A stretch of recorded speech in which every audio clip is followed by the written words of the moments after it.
Hello and welcome dear photography nerds. My name is Hendrik and today I'm talking about the Sony a6600 APS-C camera. Let's go!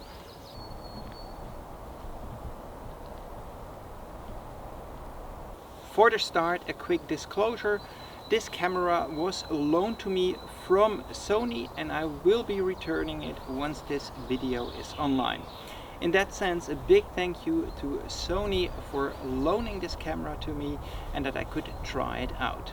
So those that are interested in the photography gear that I use probably are aware that I own this Sony a6500 APS-C camera, and I will be comparing the a6600 to this camera throughout the video. So this is my own camera that I have bought from my own money, and this is the loan camera that I will be sending back. So the Sony a6600 is an APS-C camera, so it's a crop sensor camera with a 24 megapixel sensor. And what's special and new about this are two things, and one is this tilting up vlogging selfie screen. I'm not a big fan of this. I'm not using them that much because I usually know where I am in the image, because I do film myself quite a lot. But I'm just not very fond of the solution of this screen, and I much prefer if the screen flips out to the side. However, this is from a looking into the camera perspective probably a better solution, because you're not looking to the side of the camera but right above the lens. But either way, I'm not a big fan of these tilt up screens, and that's why I tend not to use them. Another problem of this flip up screen is that as soon as you mount something in the hot shoe like a microphone, you can no longer use it because it will be pretty much hidden behind the microphone or whatever it is that you're using in the hot shoe. So in that sense, it doesn't make a lot of sense to have a flip up screen for a selfie camera for vloggers. Alright, I will run you through some of the other features and specs of the a6600. One thing is that the ISO range has been increased to 32,000. However, I have seldom gone over 800, and that's also usually only if I'm doing astrophotography or filming the northern lights.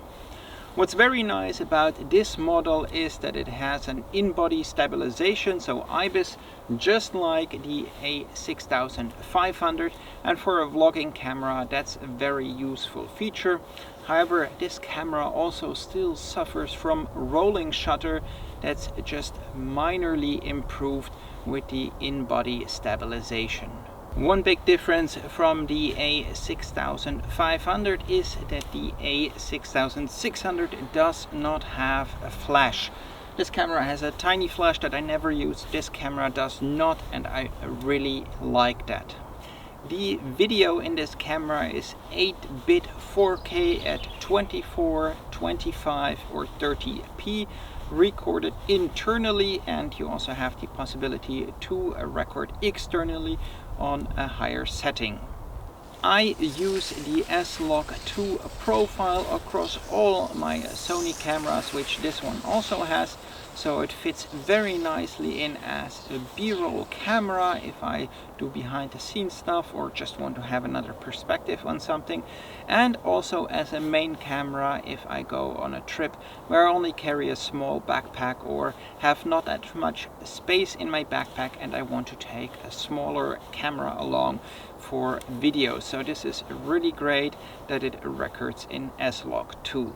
As I already mentioned, the rolling shutter in this camera is bad, or some people are not very happy with it. However, for me it's seldom an issue because usually this camera is stationary or then on a slider and moves not that fast, so that a rolling shutter would be a problem.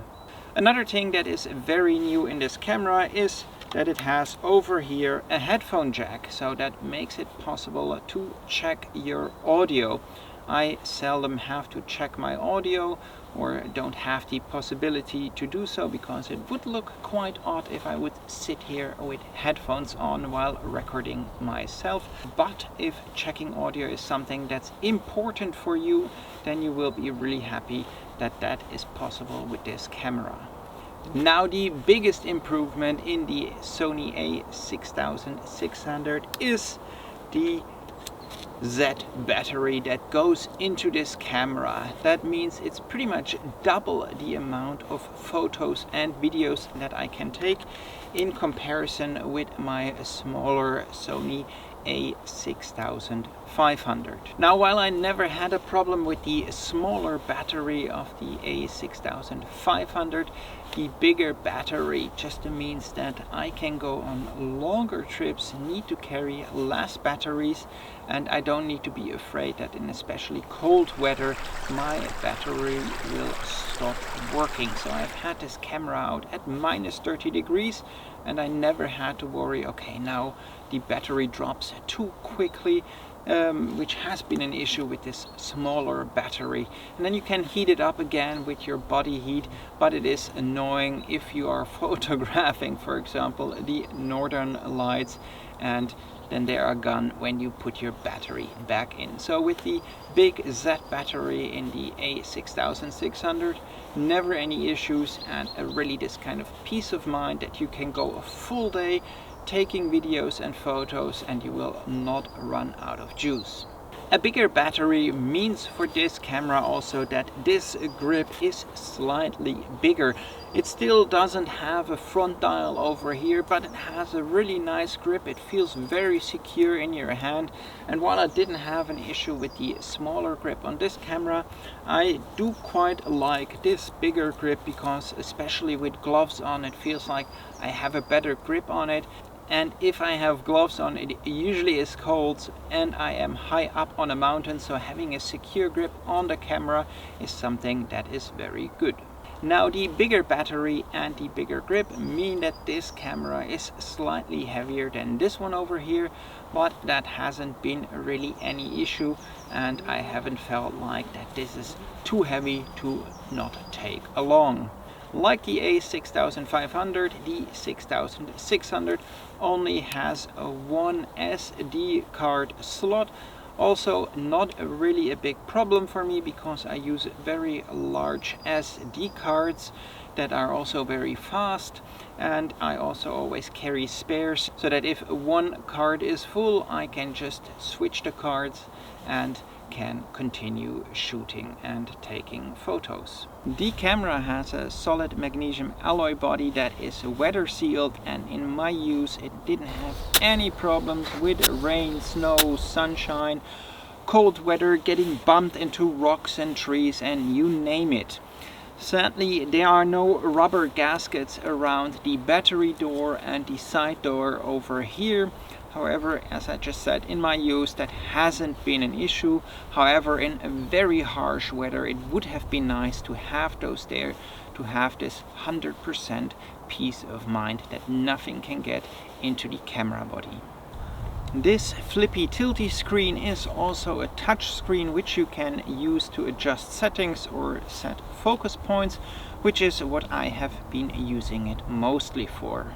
Alright, so I've been using this camera mostly on very active trips, so when I was cross-country skiing, mountain biking, ski touring, and on trips where I didn't want to carry the much bigger Sony a7 III that I'm filming on right now. This is a much more smaller and lighter and compact system than the big full-frame camera, and at the same time performs very well too in terms of video. There's almost no difference, and also the images it produces are very good.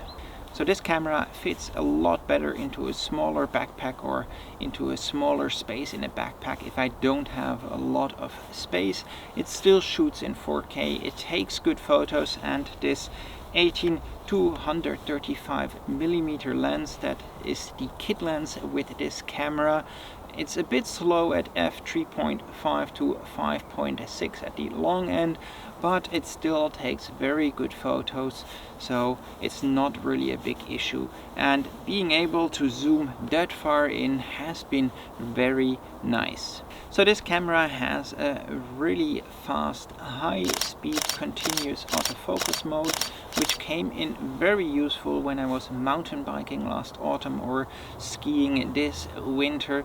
And the only problem with that is that clearing the buffer takes quite a lot of time, and it is a little bit annoying to wait till all the photos are processed, but well, sometimes you just have to wait.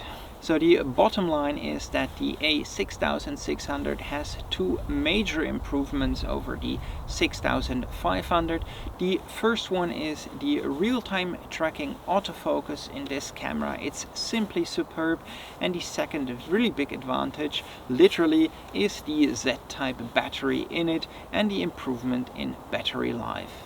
So this is a fast and accurate camera with a very reliable autofocus that tracks moving people really great, both in images and also in video.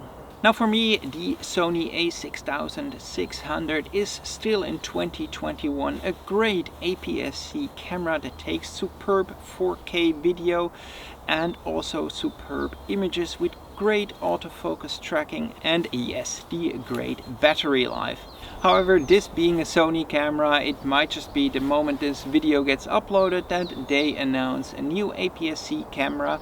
I found it online for 1,690 euros, including this kit lens, which in my opinion is a really great price for such a small and capable camera.